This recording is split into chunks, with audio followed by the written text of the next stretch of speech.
आज में एक बड़ी दिलचस्प जो एक तज्जिया अमेरिका के अंदर से आ रहा है, एक अजीब व गरीब एनालॉजी दी जा रही है और आज भी मेरे ख्याल में न्यूयॉर्क टाइम्स में भी था कि ये इसको वो तशबीह दे रहे हैं कि सेकंड वर्ल्ड वॉर के बाद जब बरतानिया ने देखा जिसका सूरज गुरूब नहीं होता था और जब हमने जाजियों की बगावत देखी 1946 गालबन 18 फरवरी की बात है, तो उसके बाद जो आर्मी चीफ या कमांडर इन चीफ कहते थे, उसने कहा था कि यार मैं 3 दिन से ज़्यादा सब कॉन्टिनेंट को गुलाम नहीं रख सकता।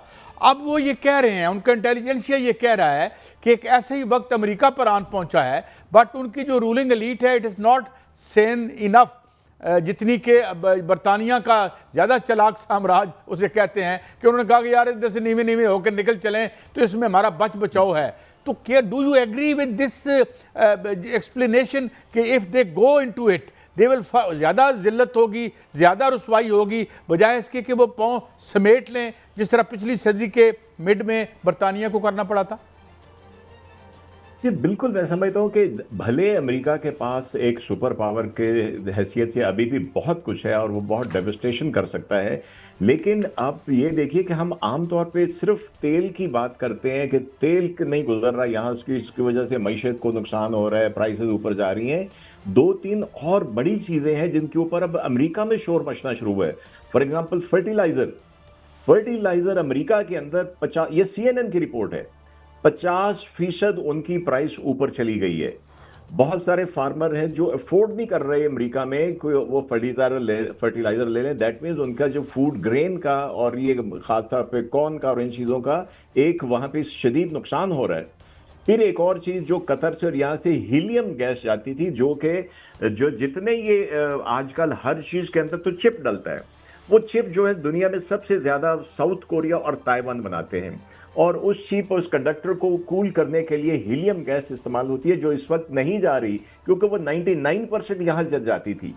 तो ये मल्टीपल चीज़ें हैं जिससे सिर्फ खाने का या तेल का नहीं है, बल्कि उनकी इंडस्ट्रीज़ का, उनके सिस्टम शिप्स के ऊपर चलते हैं। तो ये बहुत बड़ा थ्रेट है। और बात वही है कि जिसके पास ज़्यादा टेक्नोलॉजी होगी, टेक्नोलॉजी का बेड़ा गर्क करने से सबसे ज़्यादा नुकसान उन्हीं को होगा। जिसके हाथ में डंडा है उसके तो कोई जैम ना, उसको जैमिंग होगी ना कुछ और होगा। तो ये वहाँ पे इसलिए इंटेलिजेंसिया अमेरिका में शोर मचा रही है कि इस साइड पे ये ट्रंप और इसकी एडमिनिस्ट्रेशन कभी बात नहीं करते। तो आई थिंक अगर इन्होंने दोबारा से कोई जंग को फैलाने की कोशिश की तो ये नुकसान क्लॉसल न सिर्फ पूरी दुनिया का होगा, बल्कि अमेरिका का भी इन सारी फील्ड में होगा, माइनिंग में होगा, एग्रीकल्चर में होगा, और ये जितने ये टेक्नोलॉजी है जिसमें भी चिप इस्तेमाल होता है, इन सब का होगा। जी सर, अभी हम जंग की बात कर रहे हैं। आपने भी जंग की बात की कि जंग अगर फैली तो बहुत नुकसान जो है पहले से ज्यादा होगा। अभी मैं दोबारा उसी पे आता हूं कि जो बाकर कालीबाफ ने कहा, उन्होंने कहा कि अमेरिका जो है अपने तहादियों के साथ मिलकर उन्होंने हमला किया है। अभी चंद दिन पहले हमने देखा कि यूएई ने आयरन डोम जो है वो बाकायदा तौर पर दोबारा एक्टिव किया वहां पे, और कल एक खबर आई कि उन्होंने अपना मिसाइल सिस्टम जो है वो एक्टिव कर लिया है, जो डिफेंस सिस्टम है, ताकि उन पर हमला ना हो, और फिर हमला हो गया।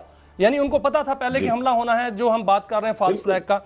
तो क्या सर, अगर यूएई की जानिब से हमला होता है तो क्या यूएई के पास इतनी टेक्नोलॉजी या इतना असला है या इतना जंग करने की जो है वो सलाहियत है, या उस वक्त तक ये जो वक्त गेन किया है इसमें असला पहुंचा दिया गया है वहां पर इजराइल की जानिब से या अमेरिका की जानिब से? और यह जंग होती है तो क्या ईरान जो है वो जब उसका जवाब देगा तो वो यूएई जो है वो सह सकेगा? दूसरा सर, आज ईरानी मीडिया ने एक दावा किया है कि अमरीकी फ़ज़ाइया का तेल बरदार जहाज जो कि रीफ्यूलिंग के लिए होता है, उन्होंने उसको जो है निशाना बनाया है और वो रडार से गायब हो गया है। या उसको उतार लिया गया खलीज फारस में, या उस तबाह हो गया। F-15 पहले जो है वो 3-4 गिराए जा चुके हैं, और ड्रोन जो है वो गिराए जा चुके हैं। तो ईरान के पास तो टेक्नोलॉजी जो है वो नई से नई और सरप्राइज आती जा रही है। तो अगर ये जंग बढ़ती है या दोबारा होती है, जो कि 24 घंटों में कहा जा रहा है कि अमेरिका या इजराइल मिलकर जो है वो बड़ा हमला कर सकते हैं, तो फिर ईरान अभी भी इस काबिल है कि वो उसी तरह जवाब देगा जिस तरह पहले 39 दिन की जंगों में दिया?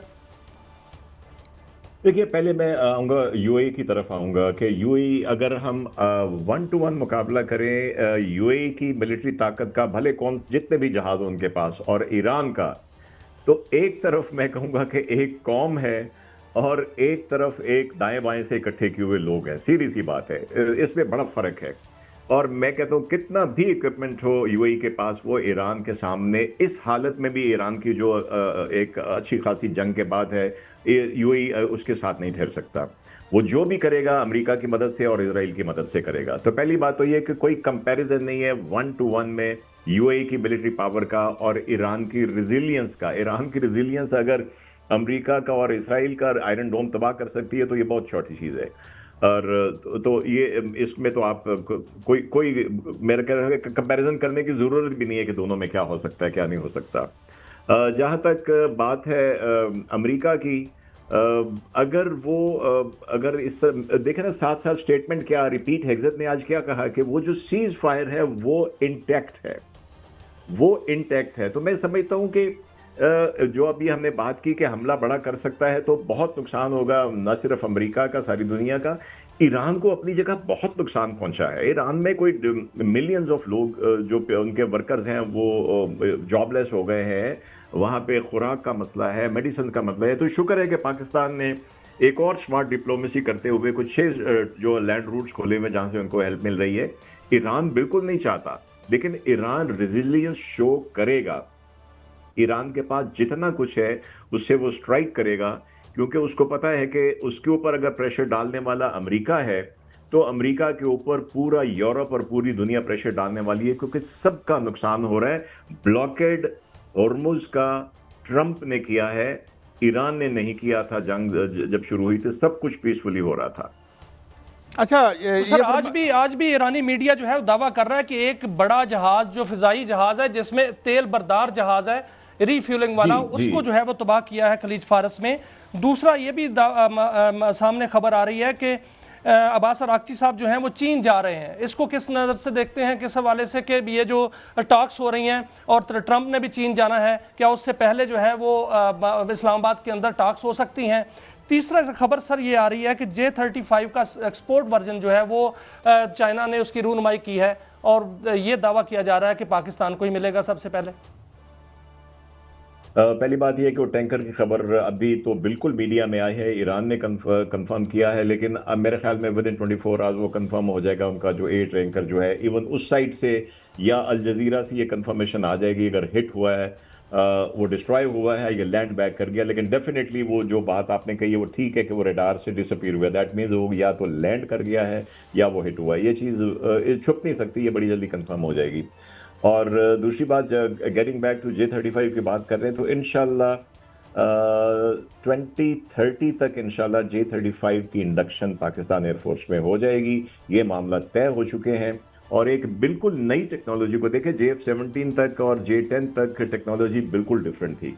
जब J-35 के ऊपर आते हैं तो ये एक स्टेल्थ है और इसके avionics state of the art हैं, जो शायद आप 6th जनरेशन कह लें, वो इसके सारे एवियोनिक्स होंगे। तो उस सिस्टम को पहले ट्रेनिंग वहाँ पे होगी, फिर सारी हमारी जो सप्लाई चेन है वो डेवलप होगी और इंशाल्लाह ताला जो as I know from the air force ये 2030 तक पाकिस्तान एयरफोर्स का हिस्सा बन जनाब air vice marshal Sajid Habib साहब, it is always a great honour and pleasure to have you on the show for enlightening us, god bless. नाज़रीन, तो ये मामला है, नुकसान तो होगा दोनों तरफ का, लेकिन ये जो बात है मेन स्टे अगर हम ये कह सकें तो वो यही है कि अगर यहाँ से इज़्ज़त से निकल ही जाए अमेरिका बहादुर और कुछ दुनिया में अमन हो जाए और कुछ बहाली हो जाए, वरना फिर ये और मज़ीद ख़राबी होगी और America has a lot more than Iran to loose.